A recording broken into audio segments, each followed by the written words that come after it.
What's the best way to teach clients complex things? I always wondered until I stumbled upon frameworks. Tonight we're running on the right track. I know we never gonna look back. Hi, I'm Treva Garcia with Be the Best RD. My mission is to help RDs understand behavior change so that they can help their clients transform one behavior change at a time. So let's talk about frameworks. In the traditional model of dietetics, we're taught just throw everything you know about a subject at a client. Some of it's going to stick, give them a handout, they can go home with that, and then they'll be able to make all the changes they need. Sounds great? Doesn't quite work that way, right? In the coaching world, we're discouraged from teaching. We're told that all the answers lie inside a client. Through coaching conversations, we can bring it out and they will be able to do what they know is best to do. I don't agree with either one of those approaches. I think the answer really lies right in the middle. I think there's a way for us to teach the things that clients need to do with a coach approach. And the way that I've found it to do a coach approach with teaching is to make sure we do short, personalized instruction that makes sure we maintain the client's choices, their autonomy.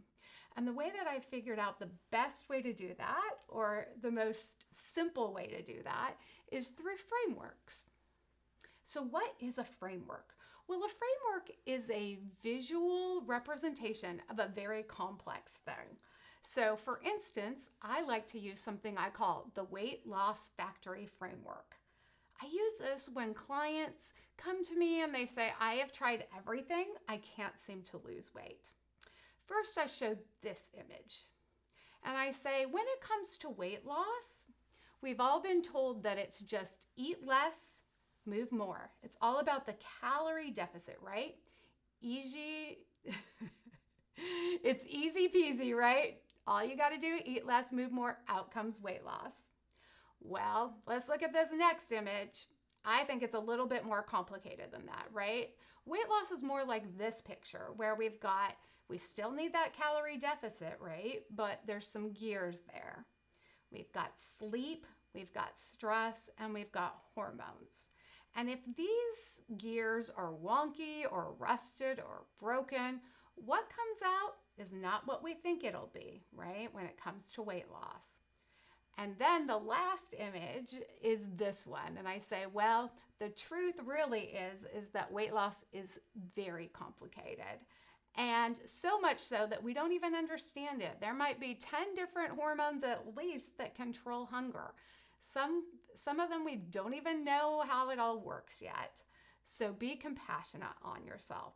So this is the weight loss factory framework that I use with my clients. One look at it and they know exactly what I'm talking about. So the weight loss factory framework is a framework that we can use to explain why weight loss is so hard and to make decisions about what we should do when people get stuck and they're not sure what the next step is. We can look at each gear. Is it sleep? Is it stress? Is it different hormones? And what's nice about this is once you give a simple, short explanation, clients can look at it and you can say, where do you think the opportunities are? Or they might just come right out and go, oh man, maybe I should get out my CPAP machine. It's been a while since I've used it. Or maybe they'll say, oh, since I took care of my mom, since she's been in my home with me, yeah, my stress has gone through the roof.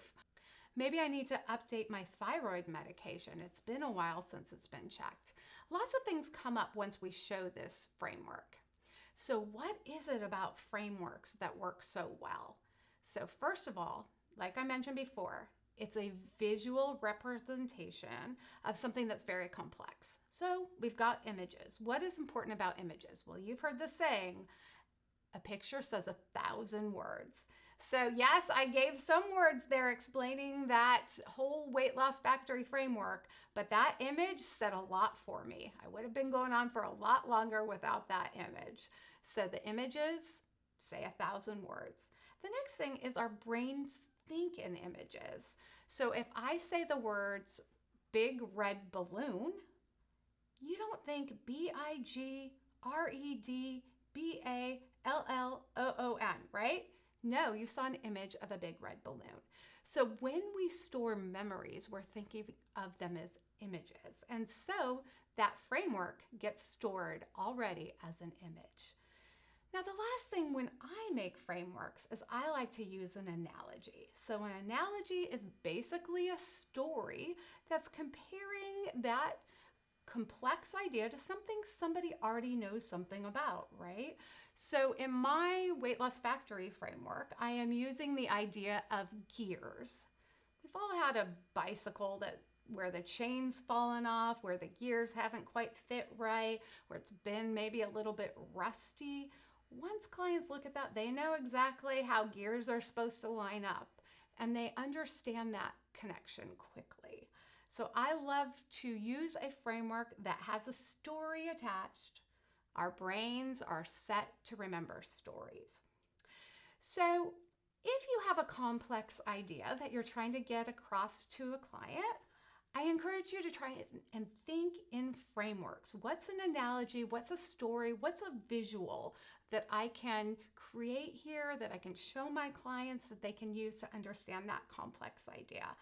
And don't worry if you haven't come up with any yet, just keep trying, or I have dozens and dozens that I will be sharing in, future videos. So stay tuned, but I hope you enjoy using frameworks with your clients and find them as helpful as I do.